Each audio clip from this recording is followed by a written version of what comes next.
They were getting him ready. They were doing, and I kept hearing this sound. Ladies and gentlemen, what's that sound I keep hearing? A woo. What is that noise? A woo. So I'm standing there watching everything happen, and I look behind the privacy curtain because I hear extra sound. What is that noise? Because your senses are very heightened and very keen to everything around you. And I hear this, and I've heard so many things like beeps and pole beep, and nobody would come and reset that doggone IV when it ran out. So I figured out how to do it, you know. And it was beeps, and it was ticks, and it was clicks all through the night, and it was other people's clicking and ticking in CVICU as well. What is that woo woo woo sound? And I lean back, and I see the charge nurse waving her hand over the paper towel dispenser. And it's going, and she's going, rip, and then she's holding it behind the privacy curtain where the nurse was so emotional, she was behind the curtain. That was the woo-woo sound. She was happy for us. It was an awesome opportunity. The nurses on the third floor were applauding. You know, I'm the type person, you take me out for birthday celebration, and somebody else is having a birthday, I don't care if you're embarrassed. I'm clapping for them. You know, happy birthday. That's just my personality. You know, I'm clapping for them. Well, the third floor, they start clapping. I put my Bible down, and I walked over to the door. And I looked left to right, and I said, hey, what were you clapping for? And it's because somebody had medevac a heart in. It wasn't ours, but a medevac landed on it. And I'm like, oh my gosh, really? You know, because you get caught up. You become family with everybody, and you all become family with each other because you're having the same kinds of things go on. You're having a patient who describes their ordeal similar to this. A month ago, we walked through the doors of doctor's offices, fate unknown. I have been stuck, injected, probed, wheeled, transported to, transported from, covered, uncovered, peeked at, totally exposed, tears wiped, prayers felt, prayers difficult to pray. I have smiled at, been introduced to, stuck again, encouraged, discouraged, helped, cared for, left alone, had dialysis, blood drawn, cut on, tubes inserted, tubes dislodged, operated on, breathing tested, counseled, and much more. I lay in the bed sometimes and hope no one will come through that door.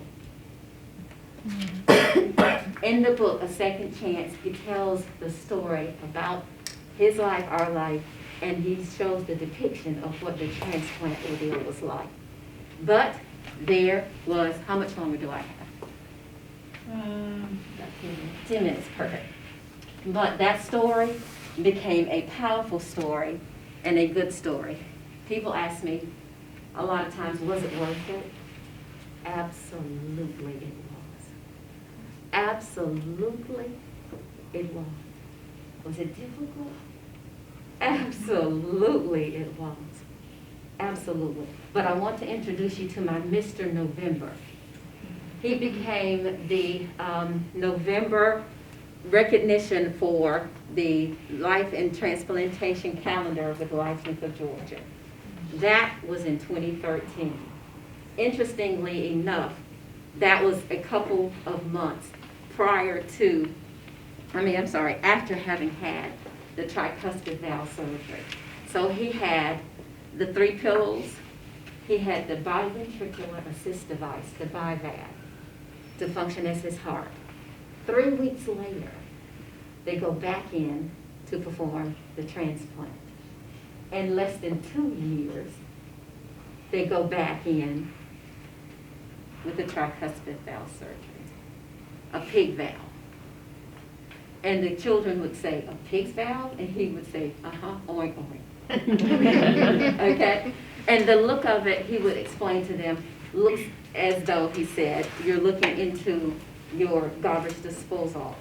It has that look in it, and it functions very well. He had no problems with that at all. So, he was born October 10th, 1955. He had the transplant in his new life November 3rd, 2010. In October 2015, I took him for what we call a tune-up. I took him back to the transplant facility. When I took him there, he had a rapid heart rate. Well, what's going on? Remember I said he keeps his vitals morning and evening? So he knew he had a rapid heart rate. We called on Friday. They said, come in on Wednesday. We went in on that following Wednesday. And when we went in on that following Wednesday, they said, we are going to do a procedure tomorrow. So they did the TEE. Okay? So they did the TEE on Thursday. Thursday evening he comes back. The doctor calls me up in the room and he says, Miss Malone? Sorry. He says, Miss Coach. I became Miss Coach. Miss Coach, no infection, no rejection, heart walls are strong. I text that to my daughters. Great news. This is Thursday. Thursday evening they come in and they do the blood work and they do the vitals for the evening before it's time to go home. And I look over at the little, the little thing on the stand that takes his temperature, and you have the little white plastic stick and then you pop it off. Okay? Don't have that routine down or what. And so it goes, and she popped it off, and I leaned over a little bit to see what it said. That was Thursday. Thursday night, he's flirting with me. And I'm going, you know what? You're not about to be talking of CVICU at Emory St. Joseph's, so we're not going to have that going on. But this is Thursday, Tuesday, Wednesday. Let's just get through the weekend. We get home Tuesday, Wednesday, somewhere along in there. So he holds out his hand, and we sit there, and we watch these marathon episodes of Martin Lawrence. Okay, and laugh. We laugh because it was funny, but we also laugh because I can't believe we thought that was funny back then, right? So we laugh at that, and that Friday, a doctor comes in and he says, okay, Coach, he says, this is what we are going to do. And I said, here we go. He says, we are going to take you for a quick and easy procedure. And I was like, okay, good, we're going to do something quick and easy. I like quick and easy. That means you don't have to cut him anymore. That's my thought. I'm like, thank you, Jesus, we don't have to cut him anymore. He's been through a lot. There's a lot going on. And we're a little nervous about being in here because this has never happened in the 4.5 years of the transplant. He says, we're going to do something like go in and solder off. Do you know what we're talking about? Ablation. What is it? Ablation, exactly. We're going to do something like solder off where we think it is a leakage. So they were going to do the ablation, right? And me being the talker that I wasn't, but I am now, said, yeah, he peaked a low-grade fever last night. He said, he had fever? I said, yes. The PA goes out to the nurse's station. She comes back and she shares it. And I saw it in his face. And I could hear my own heartbeat. And I waited. He says, scrap that. We're not going to do it. Let's do more blood work. He says, you have fever. It trends up.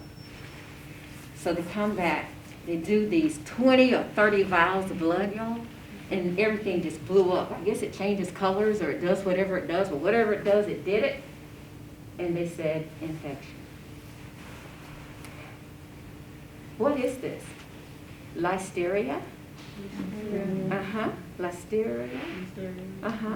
And we're going to do this, and we're going to try to figure out what this is. We got to figure out where it came from, and etc. They do whatever they can do. This is Friday. Saturday, the Georgia-Alabama football game is coming on. Okay, that's the entertainment. The Georgia-Alabama football game is coming on. The good thing about it, he loves Georgia. I'm like, hey, me too, except when you have to roll tide. And so I'm thinking, this is good, this is entertaining. He's a coach. I have to do something. He doesn't like being caged in. And so he likes to watch all the preliminary things. He wants to know who's hurt. He wants to know the statistics. He wants to know all the pregame stuff. Me, toss the coin, kick the ball. Okay? And so he gets up and he takes the IV pole and he goes into the restroom. And I hear him say, "Oh God, I am so dizzy. Why can't I be like normal people?" I said, "What's going on?" He says, "So dizzy, baby." Well, you know, when you got dizzy and nauseated, Mama would put the cold white towel in the sink, right? So I get the towel and I put cold water on it.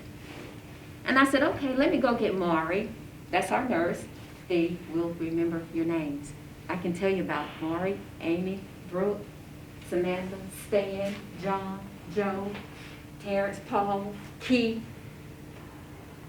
They're going to remember your name. They're going to associate things with you. And they're going to love you like I love you too. They're going to love you all the same because you were there. You were there. You're not doing this for anything. You're questioning a lot, but you're not doing this for nothing. We need you to do this. Because when Maury came in, she says,